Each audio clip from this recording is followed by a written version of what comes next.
respuesta al suelo ante el esfuerzo cortante. Cuando vayan viajando hacia sus pueblos, observen la vía, ¿no? Ustedes duran aquí 4, 5, unos 10 años, otros 12 años, estudiando aquí bueno, igual ya a estas alturas ya se les quiere ir el wifi a más de uno. Yo entiendo que ya están cansados, pero ya hagan el último esfuerzo porque ya esto se acabó. Y es muy fácil no venir a clase hoy, pero yo con el parcial los aprieto con algún concepto básico, ¿cierto? Todas esas bobaditas que ustedes preguntan, que yo les explico aquí, son las que, las que los va a hacer fallar en su, en su definitiva, ¿no? Y ahí es donde se presenta el esfuerzo cortante, ¿no? Dale un segundo, me conecto esto. Yo sé que a estas alturas, profe, no tengo internet, profe, listo, háganlo. Tranquilos. ¿Qué pasó con esta vaina? Dale un segundo.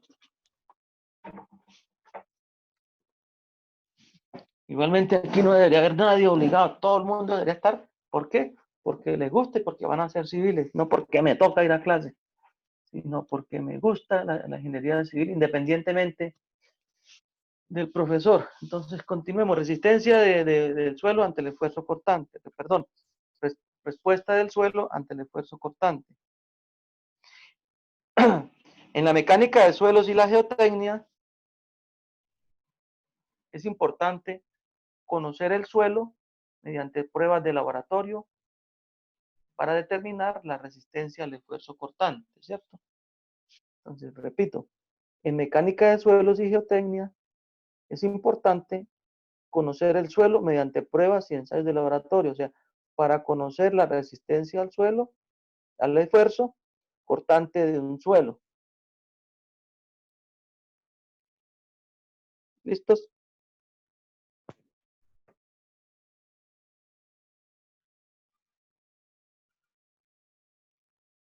Yo no me enojo si alguno no viene a clase, sino que es que a mí me piden datos, yo ya vino, ya vinieron, se presentaron y ya, se pueden ir todos si quieren, por mí no hay ningún problema.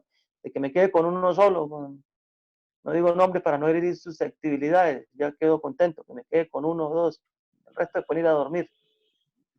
Profe, ¿para determinar qué? Para determinar el cortante. Sí, profe. ¿Ah? Para determinar el cortante. En geotecnia y mecánica de suelos es importante conocer el suelo, ¿cierto? Mediante pruebas y ensayos de laboratorio para conocer la resistencia al esfuerzo cortante del suelo.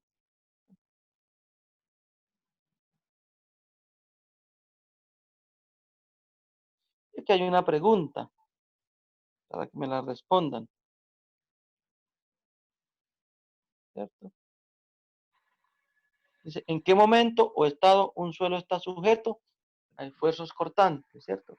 ¿En qué momento o en qué estado un suelo está sujeto a esfuerzos cortantes? Entonces, aquí. Yo tengo un suelo natural, ¿cierto? Antes de construir. Y después de construir, y se le montó una obra, ¿cierto? Tengo un antes y tengo un después. ¿En qué momento el suelo está sujeto a esfuerzos cortantes? Es la pregunta que ustedes se deben responder, ¿cierto? Hay lluvia, ¿cierto? Hay condiciones naturales, ¿cierto? Esto es la lluvia, etcétera, etcétera. Tengo el suelo natural y tengo tengo el suelo antes de construir y tengo después de construir. ¿Cuándo el suelo está sujeto a esfuerzos cortantes? ¿Quién responde? ¿Quién responde la pregunta?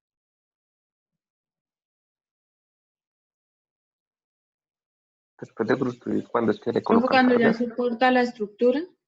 No, en el momento que se aplica la carga, porque se reacomodan las partículas del suelo, hay un movimiento. Aquí. O sea que aquí dicen la mayor, aquí dice todos.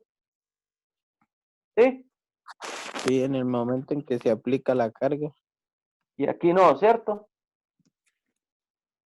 Entonces, sí, cuando ustedes viajen para sus pueblos, observen el paisaje durante esos 3, 4, 5, 6, 7, 10, 12 años que duran estudiando algunos, ¿no? O que duraban, ya no, ya no, porque ahora en ingeniería civil los que están ahí son los mejores promedios, ¿no?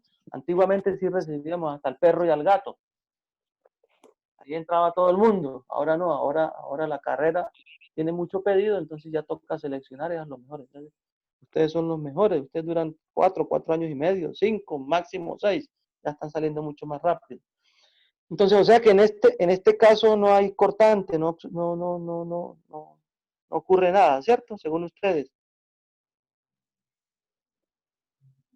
Me acabo este muro, no lo voy a borrar.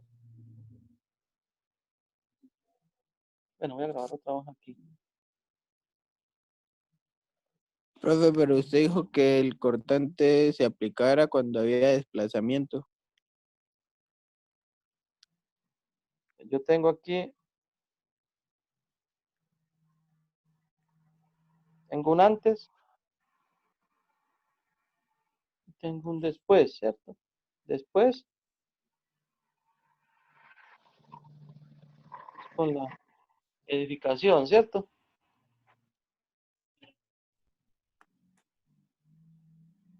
Vamos a corte aquí. Y aquí lo mismo, ¿cierto? Aquí tengo un antes. Y aquí tengo mi obra de ingeniería, ¿cierto?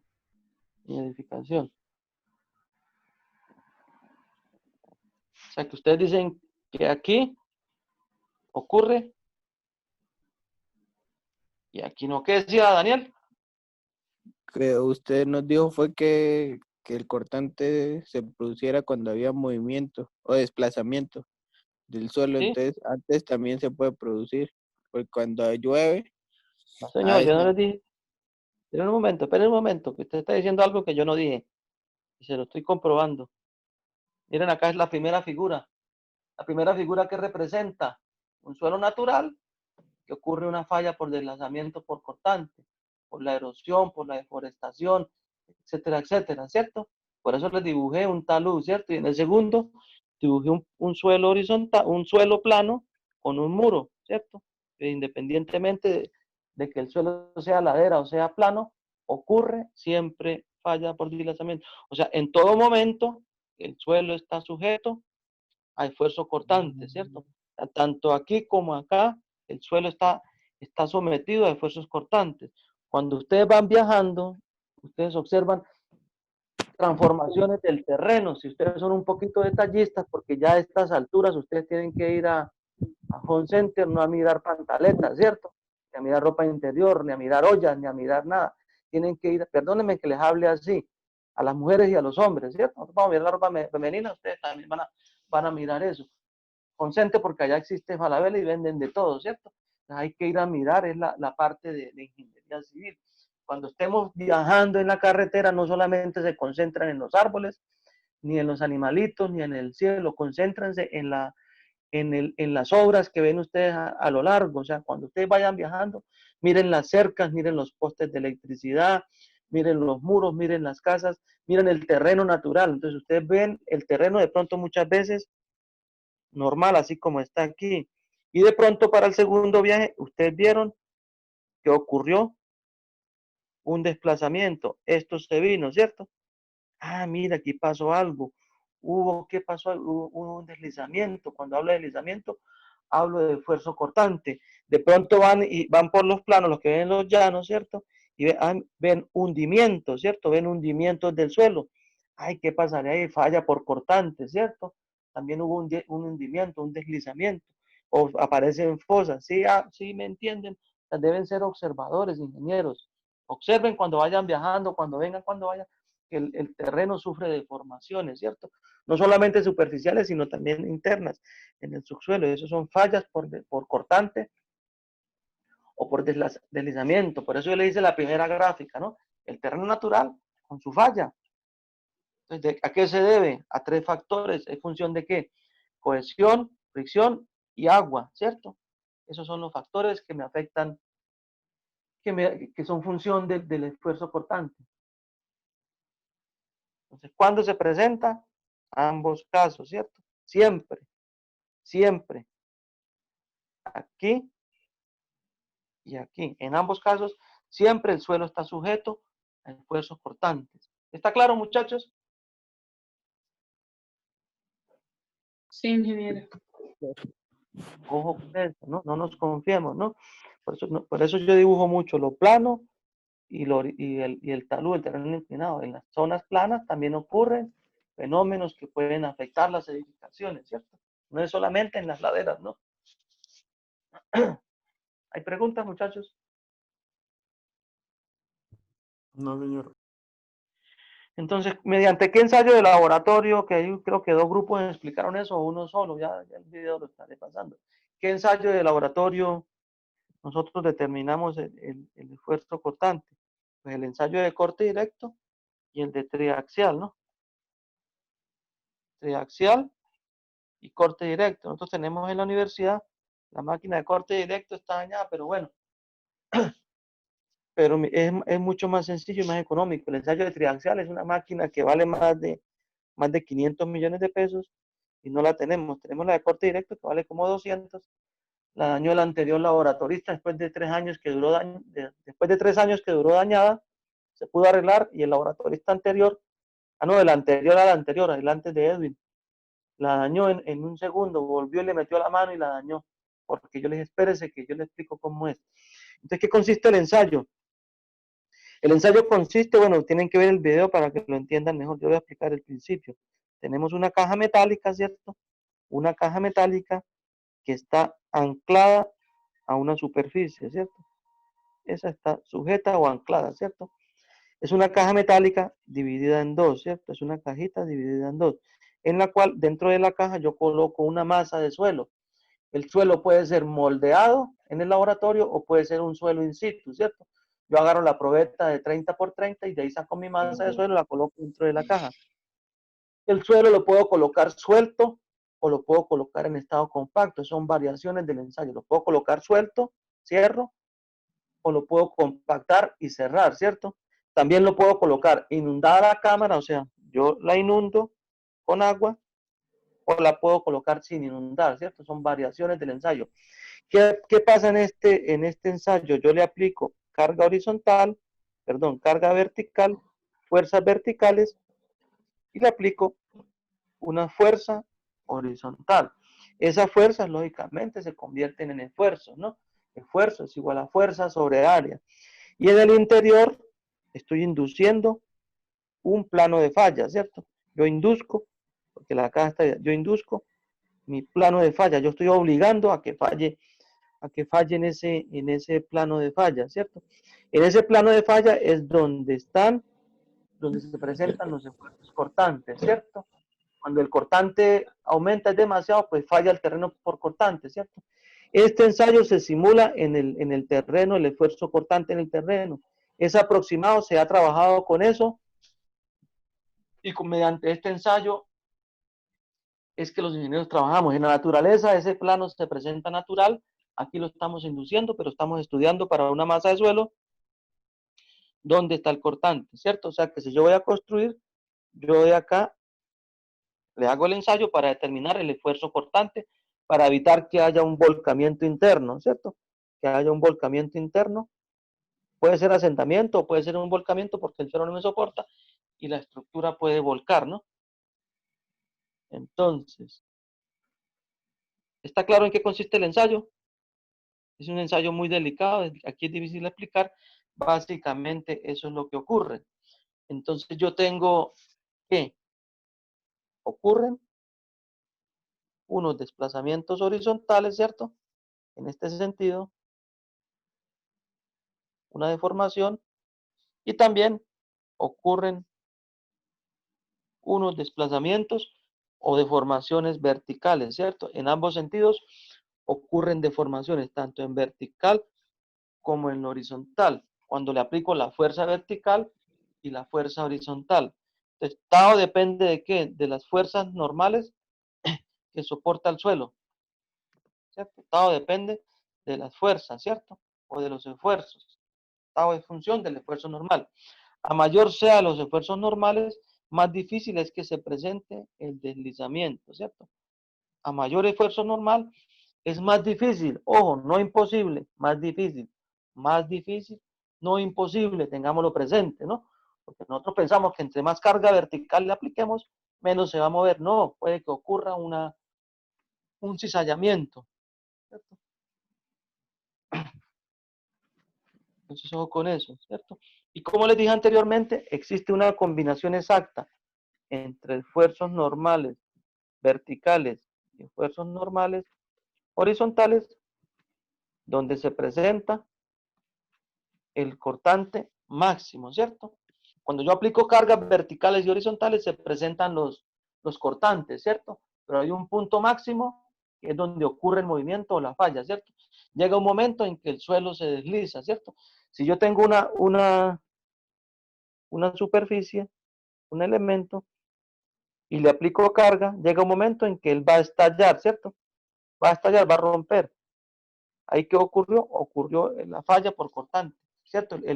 La cohesión se rompió, ya la fricción se venció y hubo movimiento, ¿cierto? Entonces, en ese punto ya ocurre el movimiento. Estoy hablando de suelo, no estoy hablando de ciertos metales que tienen propiedades diferentes. Estoy hablando de suelo, ¿no? No, señores, para que no vayan a decir o no vayan a confundir.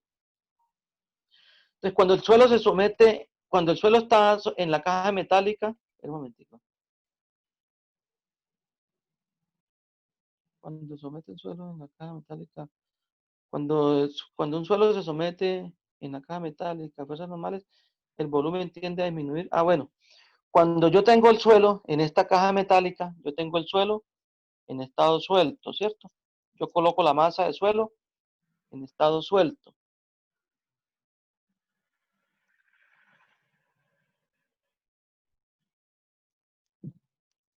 Si yo coloco un suelo en estado suelto y le aplico cargas horizontales, ¿qué va a pasar? Va a haber un cambio de volumen, ¿cierto? Todos están de acuerdo, ¿cierto? Con eso. Porque así es como funciona el cortante en el terreno. Cuando yo tengo el suelo en estado natural, perdón, lo tengo suelto o en estado natural, al recibir cargas hay un cambio de volumen, ¿cierto? ¿Sí estamos de acuerdo? Porque hay un aplastamiento. ¿Quién no está de acuerdo?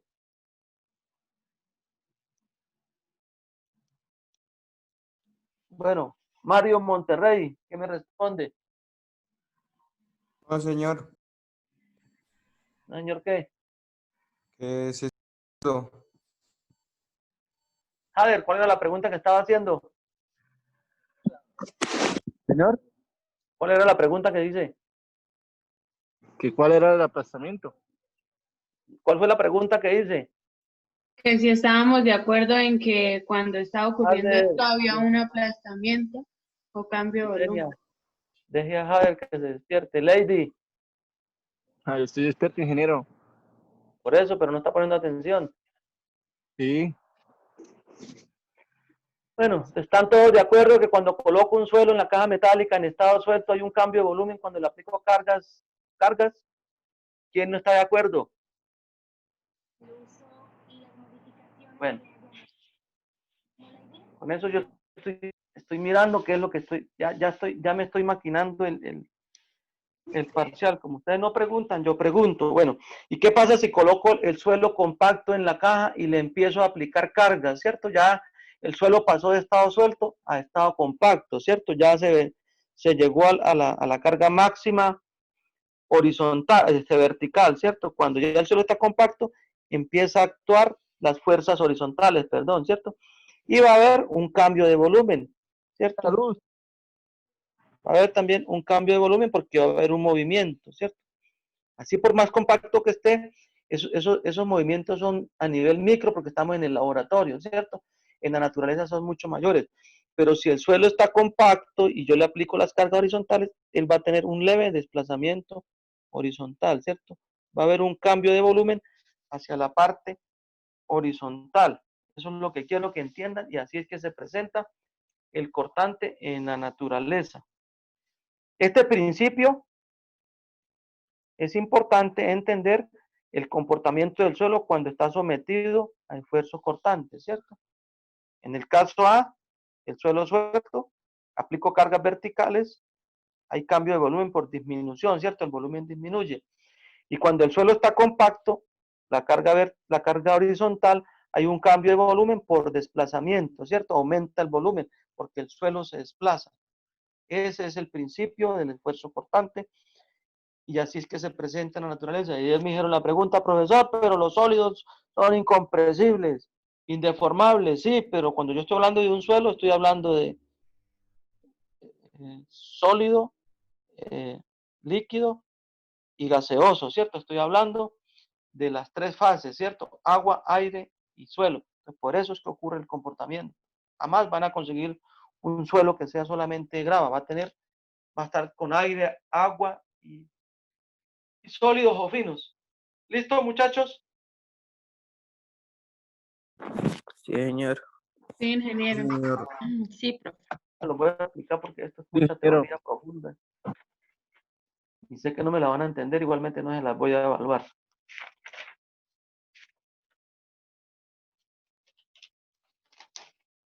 Entonces, ¿qué hora es? Pueden pararse 2 minutos por un tinto y volvemos en 2 minutos, ¿les parece? Son las 7:43, a las 7:45 para que se despierten. Bueno, ingeniero, profe. Bueno, gracias, profe. Díganle al mayordomo que les traiga ya a los empleados. Chasqueen los dedos o suenen la campanita para que les traigan el desayuno, helado. Bueno,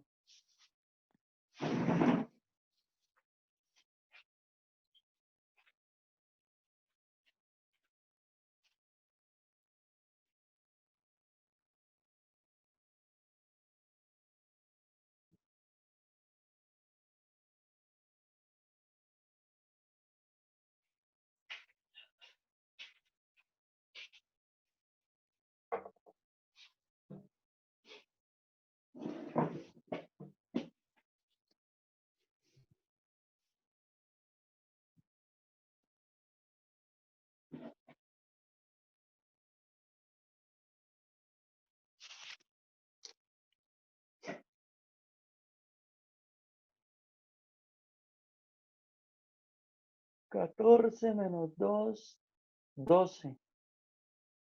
Faltaron 7 hoy. Lisbeth, Mario, Nelson. A esos 7 los voy a reportar.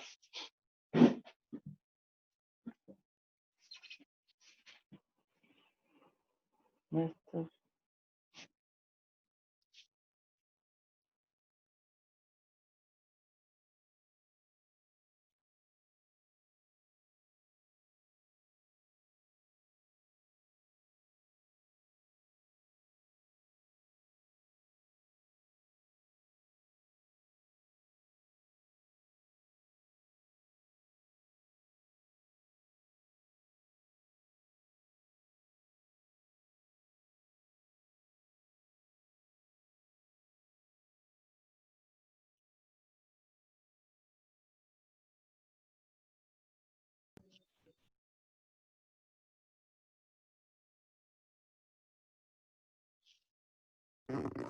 Ingeniero, una pregunta.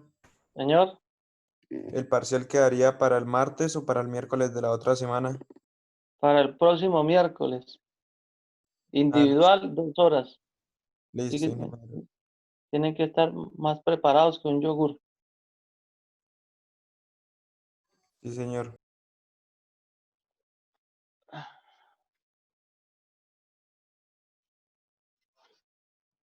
Y es toda la materia completa, ¿no? Incluido estos temas de esfuerzos normales y círculo y esfuerzos cortantes, ¿no? Eso incluye básicamente todo. Entonces, continuemos. Vamos a ver lo que es el círculo de Moore. Círculo de Moore. Eso está desde 1900. Está esa teoría del círculo de Moore. Bueno, tiene por objeto, copien ahí, tiene por objeto determinar los esfuerzos promedios en el plano. Tiene por objeto determinar los esfuerzos promedios en el plano. ¿Cierto? O sea, los esfuerzos promedios.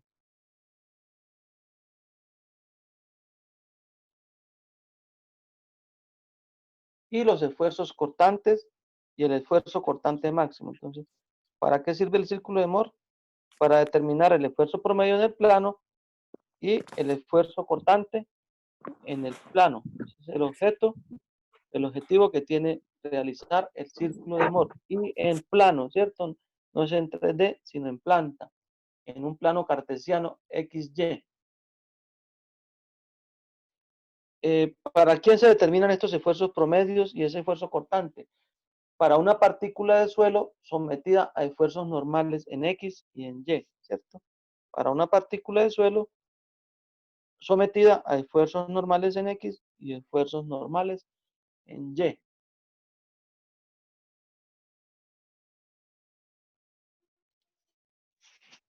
Tenemos que una partícula, aquí dice una partícula de suelo, está sometida a esfuerzos planos, ¿cierto? En el plano XY, a compresión y a tensión, ¿cierto? Una partícula está sometida a esfuerzos en X, esfuerzos en Y, esfuerzos planos, tanto a tensión como a compresión. Entonces aquí vamos a establecer para todos los que la quieran acoger, los que no pueden utilizar la convención de signos que ellos quieran. Igualmente no están obligados. Pero yo les digo la que están en los libros y es la que venimos utilizando nosotros desde el colegio, ¿cierto? Entonces yo sé, o tengo entendido, que cuando las fuerzas entran, ¿cierto? Son negativas, ¿cierto? Son esfuerzos en X serían negativos y el elemento estaría a compresión, ¿cierto? A compresión en el eje Y o en el plano vertical, ¿cierto? Esta partícula. Y vemos que esta partícula está sometida a tensión en el eje X, ¿cierto? Y como va saliendo, C positivo. O sea, cuando las fuerzas salen en una partícula, es tensión y se toman como positivo, ¿cierto? Cuando entran, es compresión. No quiere decir que aquí esté así, ¿no? Aquí también puede estar así, ¿no? La partícula puede estar a tensión tanto en el eje X como en el eje Y. Si tuviera tensión en el eje X y el eje Y, sería positivo todos esos esfuerzos normales en X y en Y. ¿Sí está claro? Como también podría estar a compresión y sería negativo y negativo tanto en X o en Y. ¿Sí está claro cómo es el Profe, comportamiento de una partícula? ¿se puede presentar que en ambas partes esté a tensión o en ambas esté a compresión? Que acabo de explicar. Vuelvo y le mire. Miren, aquí le vuelvo y le... Ah, bueno, se borró. Para otro lado. Se lo acabo de explicar, muchachos. Bueno, no me sale.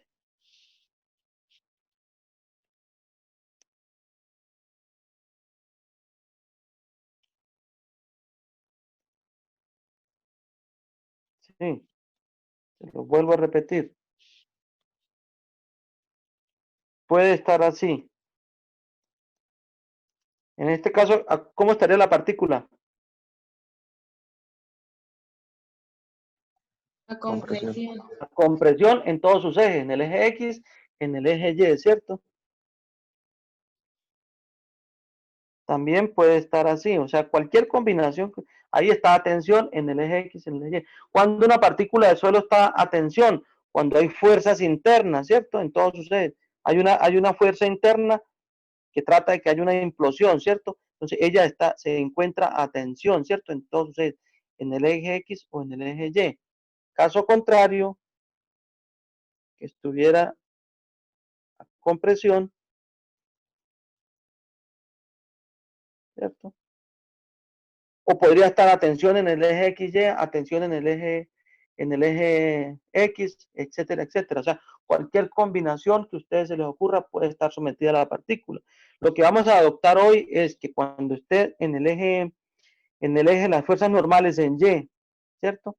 esté en la compresión, el signo vamos a tomarlo como negativo. Y cuando esté en la tensión, vamos a tomarlo como positivo para las fuerzas X y Y, ¿cierto? Para los esfuerzos X y Y. Ahora miremos la rotación que tiene esa partícula, el momento, ¿cierto? Aquí hay un momento, hay un tau XY. X porque va en el sentido de las X, ¿cierto? Tau XY. Aquí hay un tau Y sub X, ¿cierto? Que es contrario y opuesto para que, como lo dice la reina de belleza, ¿no? Contrario, en sentido contrario y opuesto para mantener el equilibrio. Aquí me quedó mal esta flecha.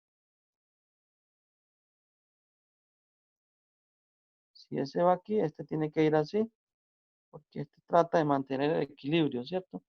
Si este va en este sentido, este tiene que ir en este sentido y este va en este sentido. Y así mantengo yo la partícula en equilibrio. Yo me guío, me debo guiar es por el tau XY. El sentido de rotación es X, ¿cierto? Es sentido horario. Entonces yo voy a tomar como positivo el sentido que va a favor de las manecillas del reloj. Entonces esa es la simbología que vamos a tomar o que voy a tomar yo. Ustedes pueden tomar la que ustedes quieran. Cuando les dé el resultado, cuando les dé el valor, debe ser el mismo, ¿cierto? El valor absoluto, el valor entero debe ser el mismo. ¿Está claro? Pero ella puede ser así. Aquí ya se vuelve antihorario. Es el tau XY va en el otro sentido. Este va en sentido contrario. Y aquí va hacia donde ustedes quieran, ¿no? Ojo con esto, porque con esto es muy importante definir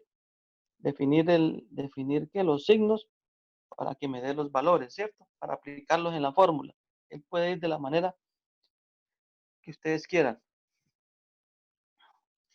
Los materiales fallan por cortante, ¿cierto? Bajo una combinación de esfuerzos normales y esfuerzos cortantes, ¿cierto? Los materiales fallan por cortante. Cuando hablo de falla por cortante, es el tau máximo, ¿cierto? El tau máximo. Aquí sería el tau máximo, ¿cierto? El material falla por cortante bajo una combinación exacta entre esfuerzos normales y esfuerzos cortantes en el plano XY.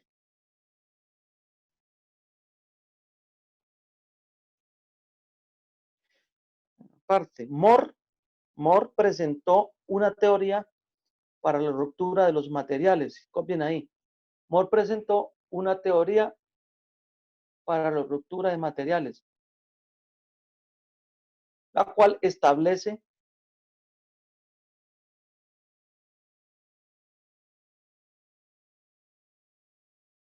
que un material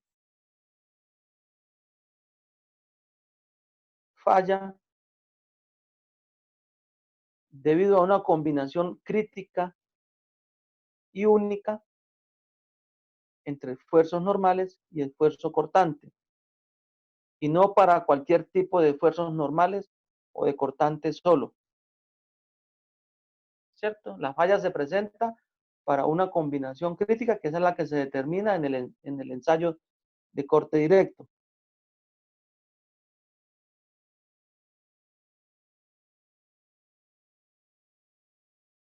Profe, ¿me puede volver a repetir?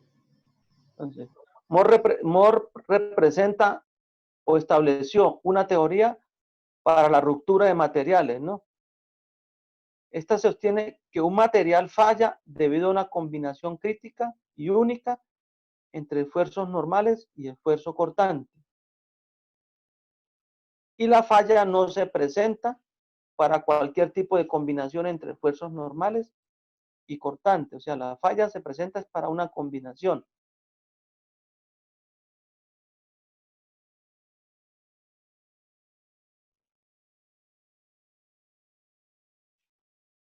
Miren que el ensayo de corte directo,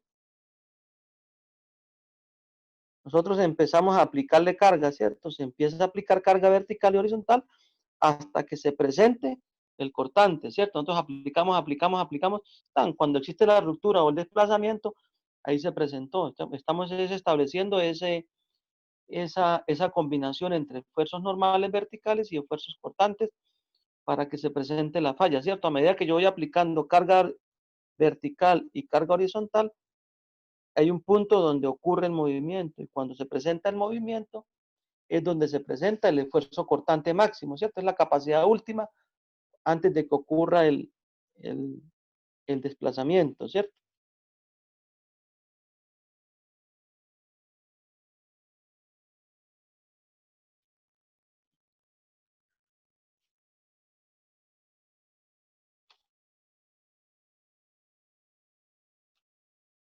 Aparte.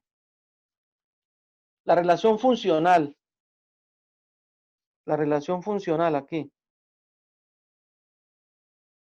entre el esfuerzo normal y el esfuerzo cortante, la relación funcional entre el esfuerzo normal y el esfuerzo cortante se puede expresar mediante la ecuación general, ¿cierto? Mediante esta ecuación general,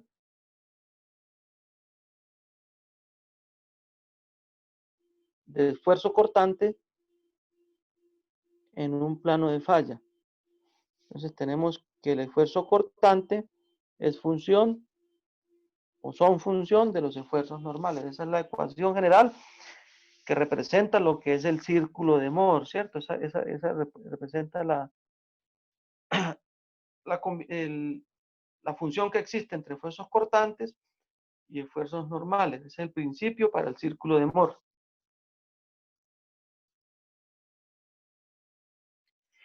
Aparte, para resolver los problemas en ingeniería civil,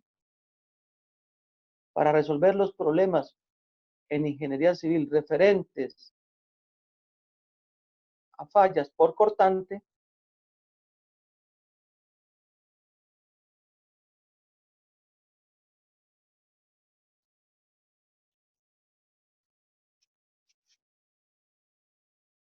determinar el valor del cortante máximo en el laboratorio.